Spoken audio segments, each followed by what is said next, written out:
CES 2020 is finally here. It's the 6th of January, and here's what we can expect on Monday, which is traditionally one of the busiest days where we get all the big keynotes from all the key manufacturers of electronic goods, and today doesn't look like it's going to disappoint. So we're going to run through the schedule just very quickly. I'm going to give you some times in PST and GMT because I'm based in the UK.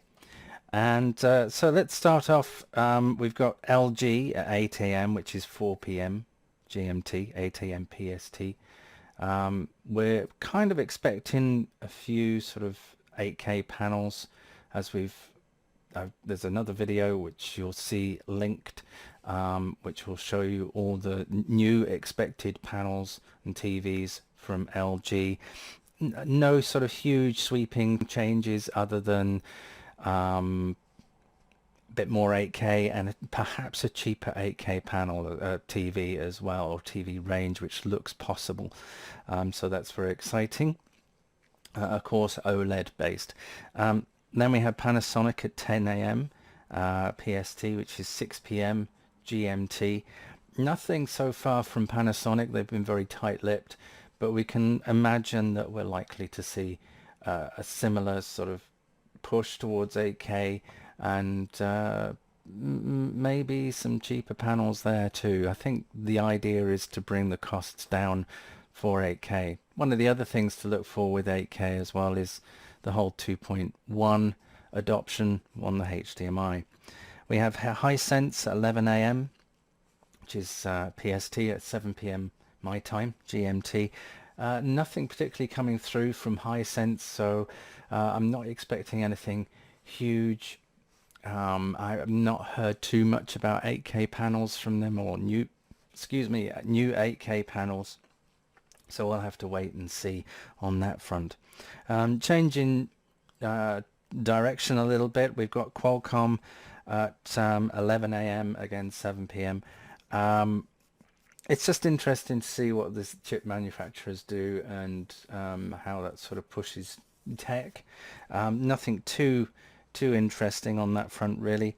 We have the one thing that is a bit not so much odd, but it'll be interesting if we can dig out anything from it, if we can get anything from it, is that the UHD Alliance are having a keynote at 1 p.m, which is PST, and 9 p.m. GMT, just to see if this sort of UHD Alliance is where they decide on what things are and what things are going to be, and nomenclature of tech related to sort of TVs.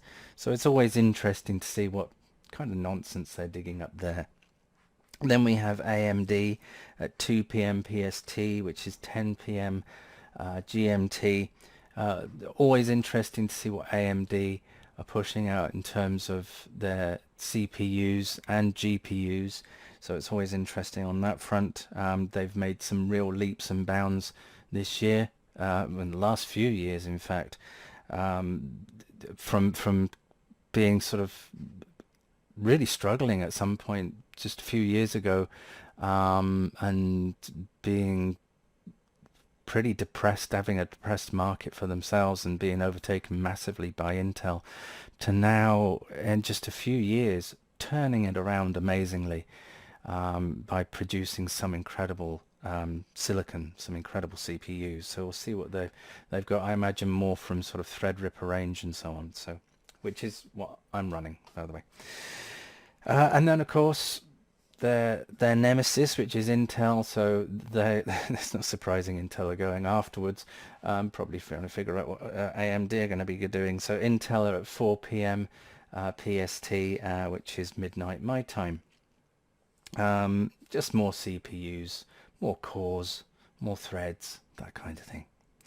And then the big one, and I think this is a huge one, and I think where we could see a first announcement and images and further details of the PlayStation 5, and that's of course the Sony presentation at 5 p.m, which is 1 a.m. my time. Certainly will be staying up for that. I will see if I can do a video afterwards we will see. But yeah, really excited to see what Sony are going to do. They may not do anything at all, but I think I think the tagline of what was on their website about their appearance at CES was "The future is here" or "The future is coming." So that could be a reference to the PlayStation 5. So we will have to wait and see on that front. And then finally, to close, we have Samsung at 6:30 p.m. PST, which is 2:30 a.m. my time. Oof. Again, as we've seen in a lot of the videos I've done, Samsung have got some really interesting TVs coming out. Oddly, it seems that the 950 TS, they're sort of top of the range bezel-less bezel-less TV.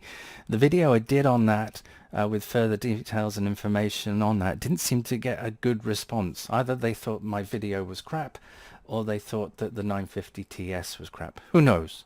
But there's the link there somewhere.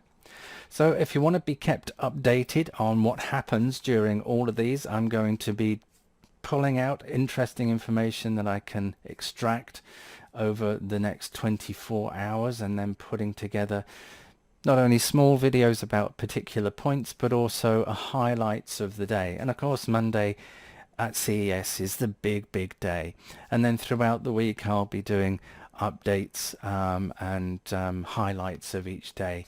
But really, Monday is the big day. So expect lots of videos over the next 24 hours or so. If you've not subscribed, please consider that. That would be great. I'd appreciate that.